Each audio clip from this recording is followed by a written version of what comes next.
The sharp crack of tearing paper echoed through the bustling airport terminal, silencing the hum of conversations and the distant murmur of announcements.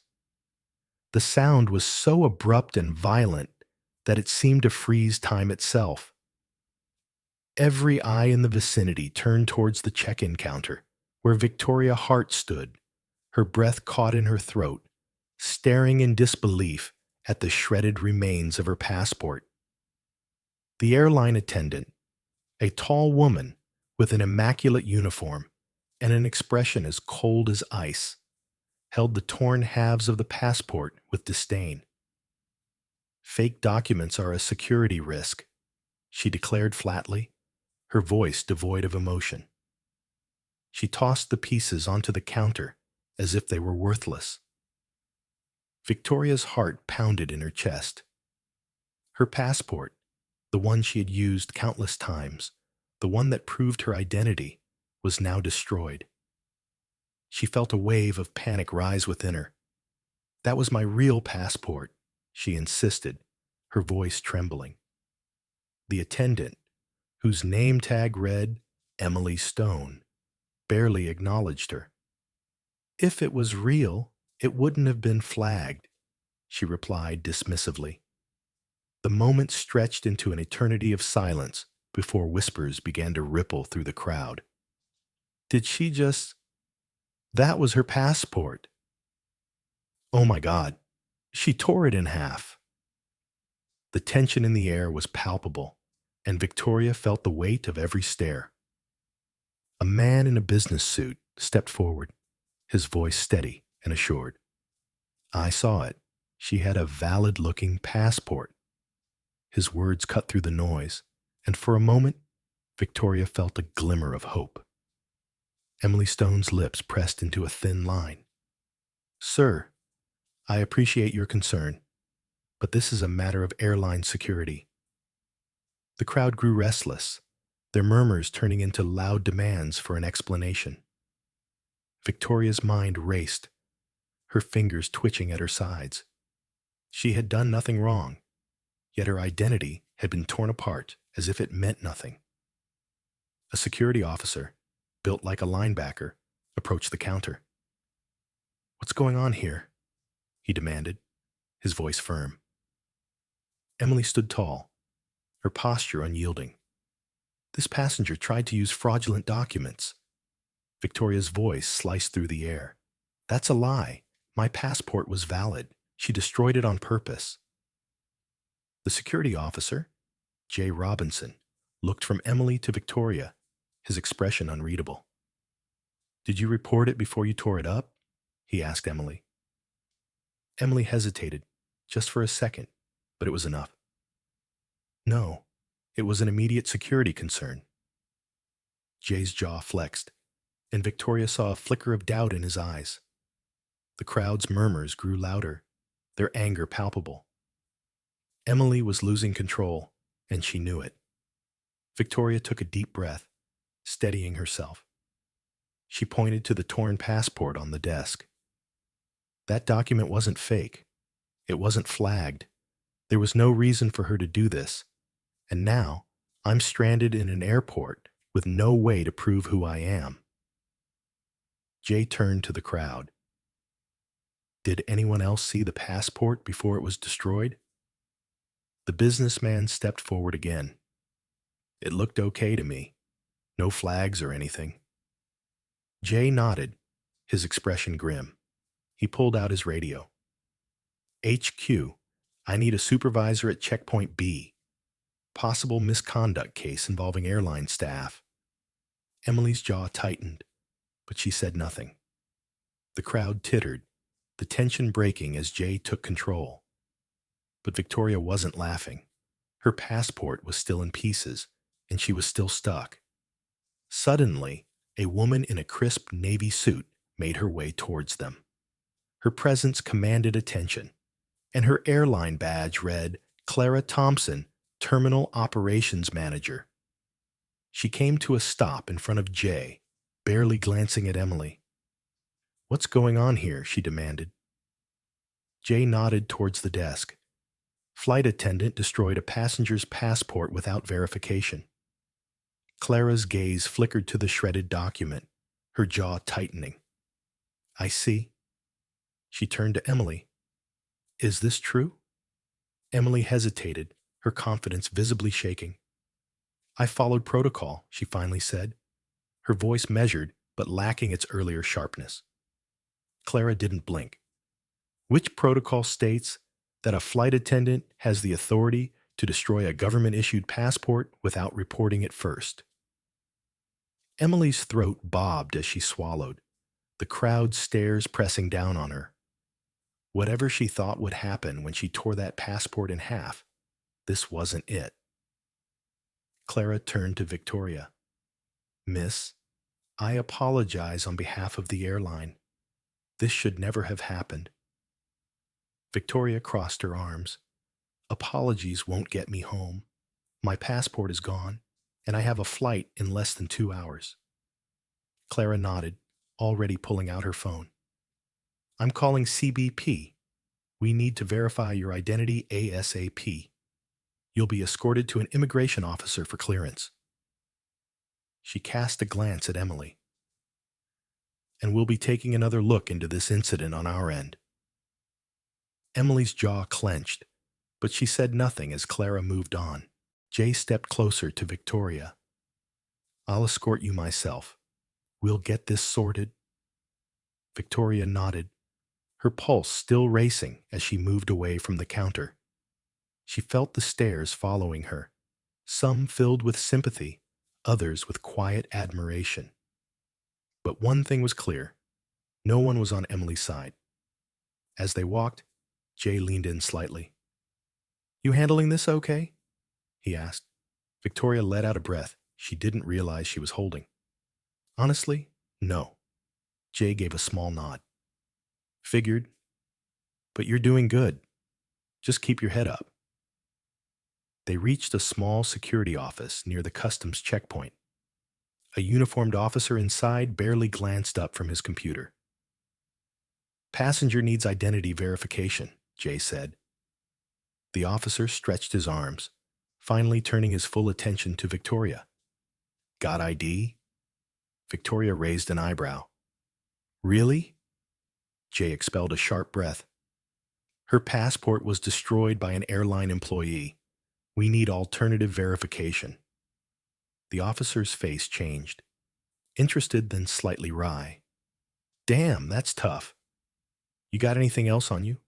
Student ID? Work badge? Victoria reached into her bag, pulling out a college ID and a credit card. The officer took them, typing something into his system.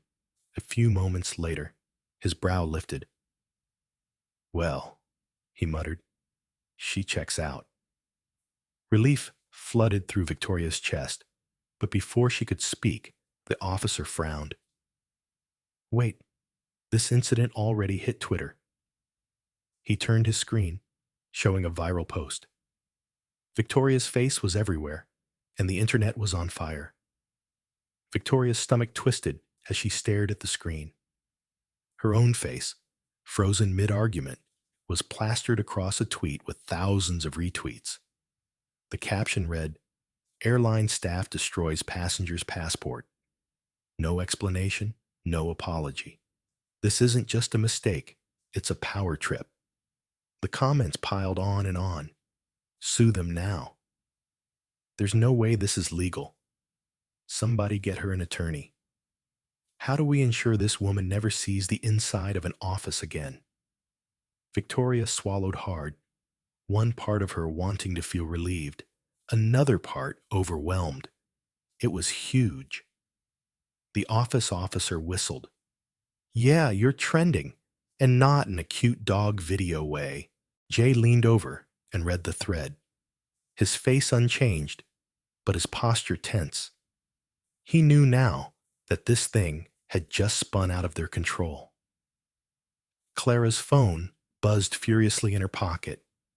She checked it, her expression unreadable, before stepping aside to answer the call. The office door burst open before anyone could say a word. A younger employee, probably from the airline's PR team, rushed in, looking pale. He whispered something to Clara, who stiffened slightly before turning back to Victoria. "We need to talk," she said, her voice calm but urgent. "Right now." Victoria exchanged a glance with Jay. Clara gestured towards the hallway. "Somewhere private." Victoria followed Clara down a quiet hallway, away from the growing crowd and the relentless hum of the terminal. Jay walked beside her, his expression unreadable, but his presence grounding. Whatever was about to happen, she wasn't facing it alone. Clara stopped outside a conference room, swiped her badge, and pushed the door open. Inside, a sleek wooden table stretched across the space, a row of black leather chairs lined up neatly. The blinds were drawn. It was the kind of room where serious conversations happened. Clara gestured for Victoria to sit. "Take a seat, please." Victoria stayed standing.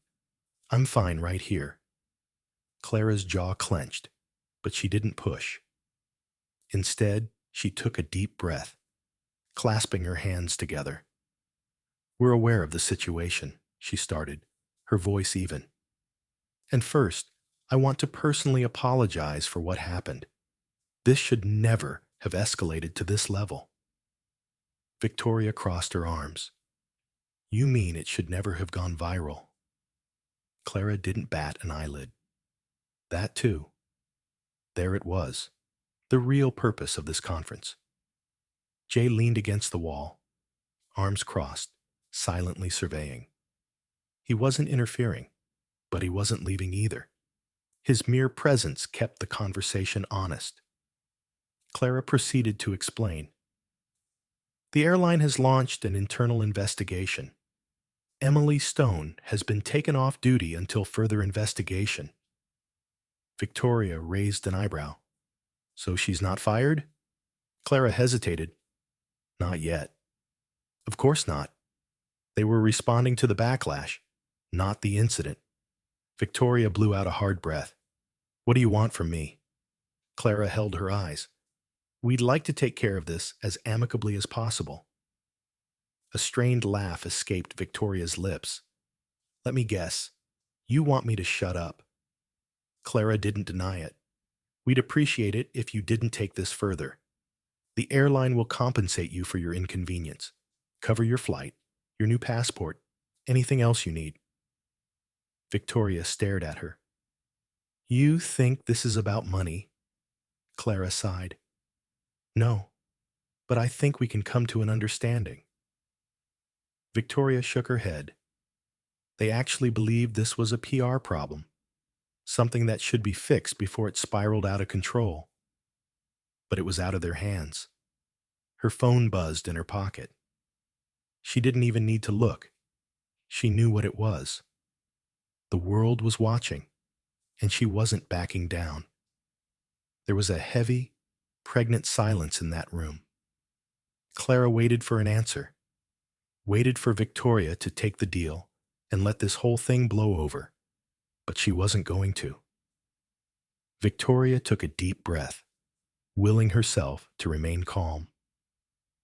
"So let me get this straight. Your employee destroyed my passport, left me stranded, humiliated me in front of an entire terminal, and now you want me to do you a favor?" Clara's jaw tightened. "We want to make this right." Victoria narrowed her eyes. "No, you want to control the fallout." Clara hedged, subtle, but Victoria caught it. The slightest shift in expression. A crack in the perfectly rehearsed corporate damage control. Victoria looked over at Jay, who stood silent by the door, his arms crossed. He wasn't intervening, but he was listening. She turned back to Clara. "You don't get it. It's not about one flight attendant making a bad call. It's about what happens when people like her think they can get away with it when nobody holds them accountable." Clara sighed, rubbing her temple as if she was getting tired of the subject. "What do you want, Victoria?" It was less a question than a challenge, an opportunity to haggle. But this wasn't business. Victoria squared her shoulders.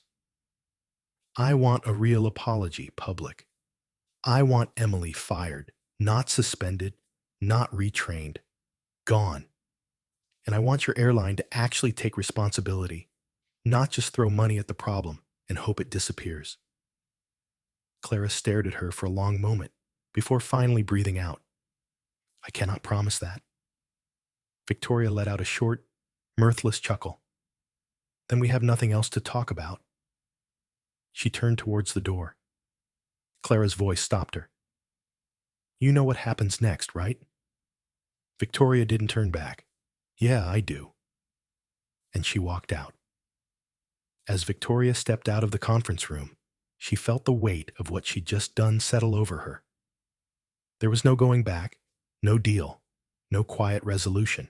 And that meant the airline would do everything in its power to protect itself. Jay fell into step beside her.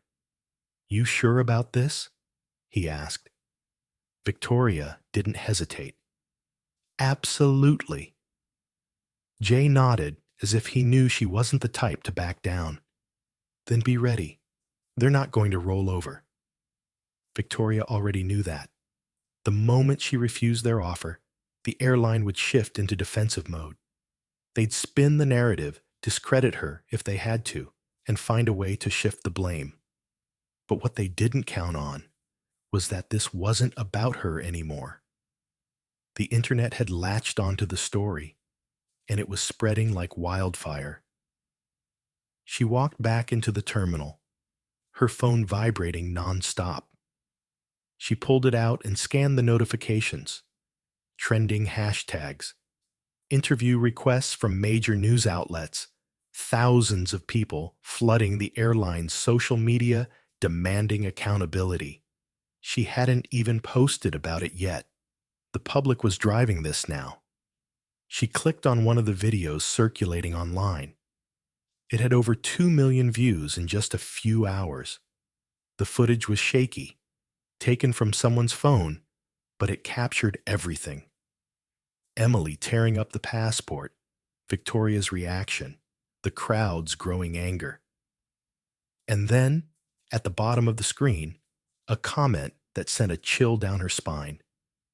This isn't the first time this airline has pulled a stunt like this. Victoria frowned and clicked on the comment thread. What she found made her pulse spike. People were sharing their own experiences, stories of discrimination, passengers who had been harassed, humiliated, denied service for no reason.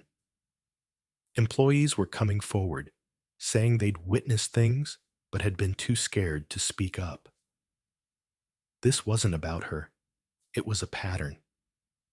Her breathing rose as she scrolled. The airline had buried it before, swept complaints under the rug, ignored passengers who didn't have a platform. But now the world was watching. She scanned the terminal, saw Emily across the check-in area. That tall and confident figure was no longer standing arms crossed, her face tense. She checked her phone, her face paling as she scrolled. She knew, for the first time since this started, Emily looked afraid. And Victoria wasn't sorry. Not one bit. Victoria had barely any time to process what she just read before her phone buzzed again, flashing an unknown number across the screen. She hesitated half a second, then answered.